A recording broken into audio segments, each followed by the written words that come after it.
نحمده ونصلي على رسوله الكريم اما بعد فاعوذ باللہ من الشیطان الرجیم بسم اللہ الرحمن الرحیم۔ آج ہمارے فرض علوم کورس کا سبق نمبر 23 ہے، پیج نمبر 216 سے ہم پڑھیں گے۔ الصلاۃ والسلام علیک یا رسول اللہ کا ثبوت قرآن مجید سے۔ اللہ تعالیٰ قرآن مجید میں فرماتا ہے، بڑی معروف یہ آیت مبارکہ ہے، ان اللہ وملائکتہ یصلون علی النبی یا ایہا الذین آمنوا صلوا علیہ وسلموا تسلیما۔ فرمایا بے شک اللہ اور اس کے فرشتے درود بھیجتے ہیں اس غیب بتانے والے نبی پر، اے ایمان والو ان پر یعنی سرکار کی ذات پر، ان پر درود اور خوب سلام بھیجو۔ صلو علیہ وسلموا تسلیما۔ ایمان والوں کو یہ حکم دیا گیا۔ پہلے تو اللہ تعالیٰ نے اپنے متعلق فرمایا کہ میں بھی ان پر درود بھیجتا ہوں، میرے فرشتے بھی بھیجتے ہیں۔ آگے ایمان والوں کو بھی حکم دے دیا، اے ایمان والو تم بھی کیا کرو، ان پر درود بھیجو، وسلموا تسلیما، اور سلام بھیجو، خوب سلام بھیجو۔ تو اولاً اس آیت پاک میں اللہ تعالیٰ نے مسلمانوں کو نبی کریم صلی اللہ تعالیٰ علیہ وآلہ وسلم کی بارگاہ میں صلاۃ اور سلام پڑھنے کا حکم فرمایا ہے، اور مسلمان الصلاۃ والسلام علیک یا رسول اللہ والسلام علیک یا نبی اللہ، الصلاۃ والسلام علیک یا نبی اللہ کہہ کر اس پر عمل کرتے ہیں۔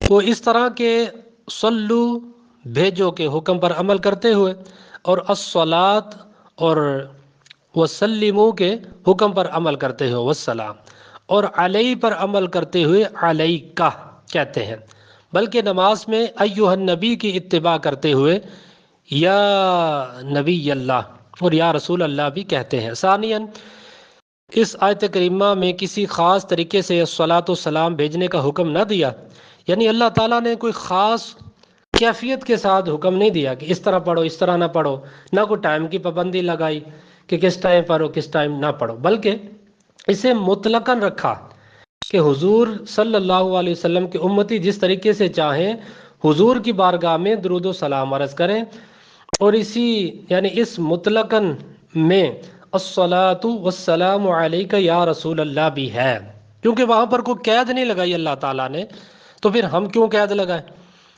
حضرت علی المرتضیٰ رضی اللہ تعالی عنہ سے روایت ہے، فرماتے ہیں کہ میں مکہ مکرمہ میں نبی کریم صلی اللہ تعالی علیہ وسلم کے ساتھ تھا۔ کیا فرماتے ہیں کہ میں سرکار کے ساتھ تھا، ہم مکہ کے بعض مضافات کی طرف نکلے، راستے میں ہمیں جو بھی پہاڑ اور درخت ملتا وہ یوں عرض کرتا، اللہ اکبر، کون؟ درخت اور پہاڑ، وہ پڑھتے تھے، عرض کرت کیا؟ السلام علیک یا رسول اللہ۔ سبحان اللہ، یہ ترمذی شریف کی روایت ہے، مزید یہاں پر حوالہ جات دیے گئے۔ سبحان اللہ۔ آگے اگلا جو حوالہ ہے علامہ علی بن ابراہیم حلبی رحمۃ اللہ تعالی علیہ، متوفہ ان کا ہے 1044، سیرت حلبیہ میں یہ نقل کرتے ہیں کہ حضور نبی کریم صلی اللہ تعالیٰ علیہ وسلم اپنی بعثت کے قریب زمانے میں جب قضاء حاجت کے لیے تشریف لے جاتے تو اتنی دور تشریف لے جاتے کہ وہاں سے آبادی نظر نہ آتی، پھر وہاں آپ گھاٹیوں اور وادیوں کے اندر حصوں میں جا کر قضاء حاجت فرماتے، آپ جس پتھر اور جس درخت کے پاس سے گزرتے وہ یوں عرض کرتا، اللہ اکبر، وہ کیا کہتا؟ الصلاۃ والسلام علیک یا رسول اللہ۔ سبحان اللہ۔ اے سنیو، آپ کو مبارک ہو، آپ کا عقیدہ مضبوط عقیدہ ہے، وہ عقیدہ ہے کہ جو قرآن و سنت کا عقیدہ ہے، مکاشفۃ القلوب میں ہے۔ یہ مکاشفۃ القلوب جو ہے یہ امام غزالی رحمۃ اللہ تعالی علیہ کی کتاب ہے۔ اس میں یہ امام غزالی نقل فرماتے ہیں کہ اللہ تعالیٰ نے موسیٰ علیہ الصلوۃ والسلام کو بذریعہ وحی فرمایا کہ اے موسیٰ، کیا تیری یہ خواہش ہے کہ میں تیری زبان پر تیرے کلام سے، تیرے دل میں خیالات سے، تیرے بدن میں تیری روح سے تمہاری آنکھوں میں تمہاری بصارت سے اور تمہارے کانوں میں تمہاری سماعت سے زیادہ قریب ہوں، تو اس کے لیے محمد صلی اللہ علیہ وآلہ وسلم پر کثرت سے یہ درود پڑھا کرو۔ اللہ اکبر، کیا درود پڑھنا ہے؟ الصلاۃ والسلام علیک یا رسول اللہ، سبحان اللہ۔ اسی طرح علامہ ابن جوزی رحمۃ اللہ تعالی علیہ، متوفی ہے ان کا 597 ہجری، اپنی کتاب التذکرہ فی الوعظ کے خطبہ میں یہ لکھتے ہیں، الصلاۃ والسلام علیک یا سید الانام، سبحان اللہ۔ ابن جوزی اتنے بڑے محدث ہیں یہ، الصلاۃ والسلام علیک یا سید الانام، الصلاۃ علیک یا نبی الاسلام، سبحان اللہ۔ اسی طرح حضرت جہانیہ جہاں گشت سید جلال الدین بخاری رحمۃ اللہ تعالی علیہ، متوفی ہے ان کا 785 ہجری، فرماتے ہیں جو شخص درج ذیل درود شریف پابندی سے پڑھے تو پھر کیا ہوگا؟ پابندی سے پڑھے گا وہ دنیا و آخرت کی تمام مصیبتوں سے بے خوف ہو جائے گا، اور آخرت میں انشاءاللہ عز و جل حضور اس کی ہمسائیگی اختیار کرے گا، سبحان اللہ۔ حضور کی ہمسائیگی یعنی ساتھ، حضور کی اس کو رفاقت ملے گی، سبحان اللہ۔ کون سا درود شریف؟ بسم اللہ الرحمن الرحیم، الصلاۃ والسلام علیک یا محمد النبی یا محمد العربی، الصلاۃ والسلام علیک یا محمد القرشی، الصلاۃ والسلام علیک یا محمد المکی، الصلاۃ والسلام علیک یا نبی اللہ، الصلاۃ والسلام علیک یا حبیب اللہ، سبحان اللہ۔ دیکھیں کتنے بزرگوں نے جو ہے درود شریف کے حوالے سے یہ لکھا۔ اب یہ جو وہابی دیوبند یہ کہتے ہیں جی یہ تو شرک ہو گیا، یہ تو بدعت ہو گیا، اللہ تعالیٰ ان کو ہدایت عطا فرمائے۔ امام ابن حجر عسقلانی، یہ بھی کوئی عام بندہ نہیں ہے، انہوں نے بخاری شریف کی شرح کو لکھا ہے، بخاری شریف پڑھی سمجھی پھر اس کی شرح لکھی، فتح الباری شرح بخاری، اس میں یہ لکھتے ہیں حافظ امام ابن حجر عسقلانی رحمۃ اللہ تعالی، کیا فرماتے ہیں کہ جمہور علماء اس طرف گئے ہیں کہ ہر وہ لفظ جو حضور صلی اللہ علیہ وسلم پر درود کی مراد کو پورا کرے وہ کافی ہے، یہاں تک کہ اگر کسی نے نماز کے تشہد میں، دیکھیے انہوں نے بہت بڑی بات کہہ دی ہے، یہ نماز کے تشہد میں الصلاۃ والسلام علیک ایھا النبی پڑھا تو کافی، یعنی یہ درود شریف پڑھنا کافی ہو جائے گا۔ اچھا آگے پھر جو مسئلہ ہے پیج نمبر 220 پر، اذان سے پہلے اور بعد درود و سلام پڑھنا کیسا ہے؟ درود و سلام پڑھنا کیسا ہے؟ پڑھنا چاہیے نہیں پڑھنا چاہیے؟ اس حوالے سے بھی ظاہر ہے بہت زیادہ اعتراضات دیوبندیوں کی طرف سے۔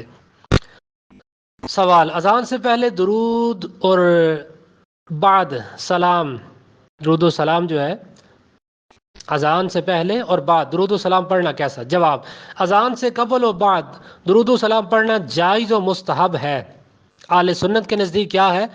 فرض نہیں ہے، واجب نہیں ہے، بلکہ کیا ہے؟ جائز اور مستحب ہے۔ اس پر درج ذیل دلائل جو ہے وہ اب ذکر کیے جاتے ہیں۔ درود و سلام ایسی عبادت ہے کہ جو کسی مخصوص وقت کے ساتھ خاص نہیں۔ کوئی اگر آپ سے پوچھے کہ کہاں لکھا ہوا، اعتراض کرے تو آپ اس کو یہ بتا تو سکیں گے نا کہ بھائی درود و سلام کوئی ایسی عبادت نہیں ہے جو کسی خاص وقت کے ساتھ خاص کر دی جائے، کسی وقت کے ساتھ خاص نہیں ہے۔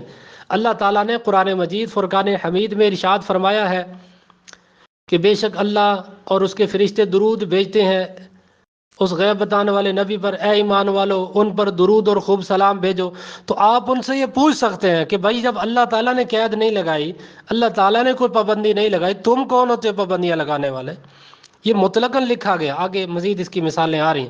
اس آیت کریمہ میں اللہ تعالیٰ نے ایمان والوں کو حضور نبی کریم صلی اللہ تعالیٰ علیہ وسلم پر درود و سلام پڑھنے کا حکم دیا، اور یہ حکم مطلقاً ارشاد فرمایا، کسی خاص وقت کی پابندی نہ لگائی کہ اس وقت پڑھو اور اس وقت نہ پڑھو۔ اس مطلق میں اذان سے پہلے اور بعد کا وقت بھی شامل ہے، یہ نہیں کہ کہا گیا کہ اذان سے پہلے نہ پڑھو یا بعد میں نہ پڑھو، جب دل کرتا ہے پڑھو۔ لہٰذا اذان سے پہلے اور بعد میں درود و سلام پڑھنا اس حکم قرآنی پر عمل کرنا ہے۔ اصول کی کتابوں میں یہ قاعدہ موجود ہے، یہ آپ زبانی یاد کر لیں، المطلق یجری علی اطلاقہ، یعنی جو بات مطلقاً ہو وہ اپنے اطلاق پر جاری ہوتی ہے۔ تو یہ آیت مبارکہ بھی تو بھائی مطلق ہے، اس میں تو کوئی قید نہیں ہے، تو پھر ہم کیوں قید لگائیں؟ اسی طرح رد المحتار، یہ دیکھیں بڑا زبردست یہ حوالہ ہے۔ یہ جو کہتے ہیں نا دیوبندی ہم حنفی ہیں، تو حنفی تو ظاہر ہے پھر رد المحتار کو مانتے ہیں۔ دیوبندیوں کے فتوے دیکھیں، اسی رد المحتار سے انہوں نے فتوے دے رکھے ہیں۔ فتوے دے سکتے ہیں تو یہ عبارتیں کیوں نہیں مانتے بھائی؟ رد المحتار میں درود پاک کے بارے میں ہے وَمُسْتَحَبَّةٌ فی کل اوقات الامکان، اس کا ترجمہ یہ ہے کہ درود شریف ہر ممکنانہ وقت میں پڑھنا مستحب ہے۔ سبحان اللہ، ہر ممکنانہ وقت میں پڑھنا مستحب ہے۔ آگے جی حدیث پاک سے دلیل، اذان کے بعد درود شریف پڑھنے کا حدیث پاک میں حکم ہے۔ چنانچہ مسلم شریف کی حدیث پاک میں یہ ہے، ترجمہ روایت ہے حضرت عبداللہ بن عمر بن عاص سے، فرماتے ہیں فرمایا رسول اللہ صلی اللہ تعالی وسلم نے کہ جب تم مؤذن کو سنو تو تم بھی اسی طرح کہو جو وہ کہہ رہا ہے، یعنی اذان کا جواب، پھر مجھ پر درود بھیجو، کیونکہ جو مجھ پر ایک بار درود پاک پڑھتا ہے، درود بھیجتا ہے، اس پر اللہ تعالیٰ 10 رحمتیں بھیجتا ہے۔ پھر اللہ سے میرے لیے وسیلہ مانگو، وہ جنت میں ایک جگہ ہے جو اللہ تعالیٰ کے بندوں میں سے ایک ہی کے لائق ہے۔ مجھے امید ہے کہ وہ میں ہی ہوں، جو میرے لیے وسیلہ مانگے اس پر میری شفاعت لازم ہے۔ سبحان اللہ، اس پر میری شفاعت لازم ہے۔ سرکار کیا فرما رہے ہیں؟ جو ایسا کرے گا تو میں تو اس کی ظاہری شفاعت کروں گا۔ یہ مسلم شریف کی حدیث ہے۔ پھر مجھ پر درود بھیجو، یہ حکم مؤذن اور اذان سننے والے دونوں کے لیے ہے، جس طرح کے بعد والی دعا دونوں کے لیے ہے، یعنی جو اذان کے بعد کی دعا ہے نا وہ دونوں کے لیے، اذان دینے والا بھی پڑھے، سننے والا بھی پڑھے۔ اسی طرح یہ جو عمل ہے درود شریف پڑھنا، یہ دعا مانگنا، تو یہ بھی دونوں کے لیے، مؤذن کے لیے بھی، اذان سننے والوں کے لیے بھی۔ حضور صلی اللہ تعالی علیہ وسلم نے ہر جائز اور صاحب شان کام سے پہلے درود پڑھنے کی ترغیب دلائی ہے۔ چنانچہ جامع صغیر میں ہے کہ رسول اللہ صلی اللہ تعالی علیہ وآلہ وسلم نے ارشاد فرمایا، ہر جائز کام جس کی ابتدا اللہ تعالیٰ کی حمد اور مجھ پر صلات سے نہیں کی جاتی تو وہ کام ادھورا اور نامکمل اور برکت سے خالی ہوتا ہے۔ اللہ اکبر۔ اسی طرح اذان و اقامت بھی یقیناً جائز و صاحب شان کاموں میں سے ہے، لہٰذا ان سے پہلے بھی صلات پڑھنا اس حدیث پر عمل کرنا ہے، اس حدیث مبارکہ پر عمل کرنا، یوں سمجھے کہ ہم اس پر عمل کریں گے۔ اقامت سے پہلے تو خود حضرت بلال رضی اللہ تعالی عنہ سے حضور صلی اللہ تعالی علیہ وسلم پر سلام بھیجنے کا ذکر موجود ہے۔ حضرت ابو ہریرہ رضی اللہ تعالی عنہ سے روایت فرماتے ہیں کہ حضرت بلال رضی اللہ تعالی عنہ جب اقامت کہنے کا ارادہ فرماتے تو عرض کرتے، کیا عرض کرتے؟ السلام علیک ایھا النبی ورحمۃ اللہ وبرکاتہ، الصلاۃ رحمک اللہ۔ جب تک شریعت کی طرف سے ممانعت کا حکم نہ ہو، اشیاء میں اصل اباحت ہے۔ اباحت کا مطلب ہوتا ہے کہ جائز ہونا۔ جامع ترمذی و سنن ابن ماجہ و مستدرک حاکم میں سلمان فارسی رضی اللہ تعالی عنہ سے مروی ہے کہ حضور سید عالم صلی اللہ تعالی علیہ وسلم نے ارشاد فرمایا، یہ حدیث پاک پیچھے بھی گزر چکی ہے عربی عبارت کے ساتھ، فرمایا حلال وہ ہے جو اللہ تعالیٰ نے اپنی کتاب میں حلال کیا، اور حرام وہ ہے جو اللہ تعالیٰ نے اپنی کتاب میں حرام فرمایا، جو اللہ تعالیٰ نے اپنی کتاب میں حرام فرما دی، اور جس کا ذکر نہ فرمایا وہ اللہ تعالیٰ کی طرف سے معاف ہے۔ اذان و اقامت سے پہلے اور بعد میں کہیں درود و سلام کی ممانعت نہیں ہے، لہٰذا جائز ہے۔ علامہ نووی شافعی رحمۃ اللہ تعالی علیہ یہ کیا فرماتے ہیں کہ ہر ایک مؤذن اقامت کہنے والے اور اذان و اقامت کو سننے والے کے لیے سنت ہے کہ اذان سے فراغت کے بعد درود پڑھے۔ سبحان اللہ، کیا کرے؟ درود شریف پڑھے۔ علامہ ابن حجر حتمی رحمۃ اللہ تعالی یہ کیا لکھتے ہیں کہ اذان اور اقامت کہنے والوں اور سننے والوں کے لیے سنت ہے کہ اذان اور اقامت سے فراغت کے بعد حضور نبی کریم صلی اللہ علیہ وسلم پر درود بھیجیں، کیونکہ مسلم شریف کی حدیث پاک میں ہے کہ اذان کے بعد درود پڑھنے کا حکم دیا گیا ہے۔ ایسا ہی علامہ شہاب الدین رملی رحمۃ اللہ تعالی علیہ، متوفی ہے ان کا 1004 ہجری، انہوں نے لکھا ہے۔ اسی طرح اسی کے تحت علامہ عبد الحمید اشروانی لکھتے ہیں کہ بعض مؤذن اذان کے بعد الصلاۃ والسلام علیک یا رسول اللہ اور دیگر سیغوں کے ساتھ درود و سلام پڑھتے ہیں تو اس سے یہ سنت ادا ہو جاتی ہے۔ اسی طرح جو ہے بعض مؤذن اذان کے بعد الصلاۃ والسلام علیک یا رسول اللہ اور دیگر سیغوں کے ساتھ درود و سلام پڑھتے ہیں تو اس سے بھی جو ہے یہ سنت ادا ہو جاتی ہے۔ یہ بات انہی الفاظ کے ساتھ حاشیہ جو ہے جمل میں بھی ہے۔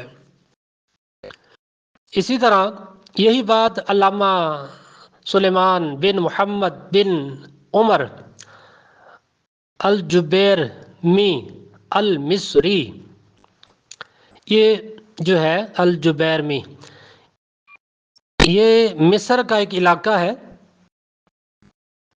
وہاں کے رہنے والے تھے، اس لیے ان کو الجبیرمی کہتے ہیں۔ جس طرح ایک ملتان کا رہنے والا تو ہم کہیں گے ملتانی، لاہور کا رہنے والا تو ہم کہیں گے لاہوری۔ تو یہ وہاں مصر کا جو علاقہ تھا وہاں اس علاقے کی نسبت سے ان کو الجبیرمی المصری کہتے ہیں۔ تو متوفی ہے ان کا 1221 ہجری، انہوں نے بھی یہی لکھا ہے۔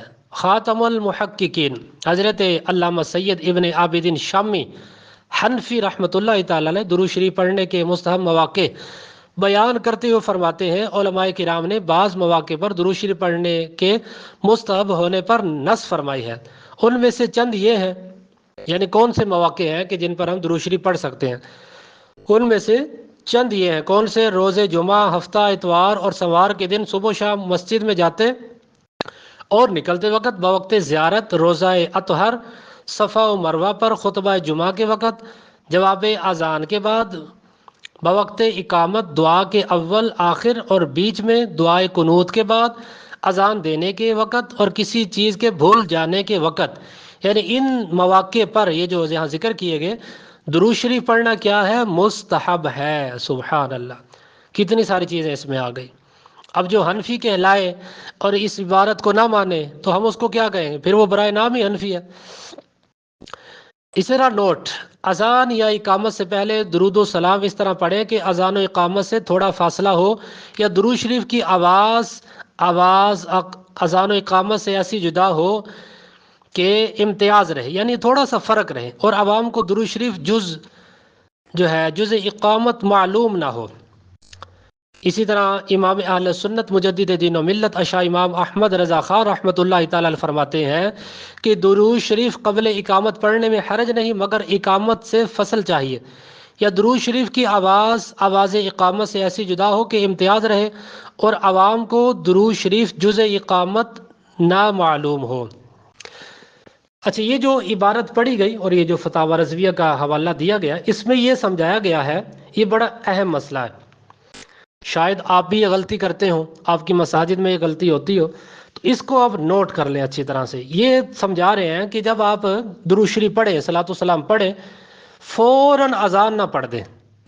ہوتا ہے نا بعض مؤذن کیا کرتے ہیں، الصلاۃ والسلام علیک یا رسول اللہ، اللہ اکبر، ساتھ ہی اس نے اذان شروع کر دی۔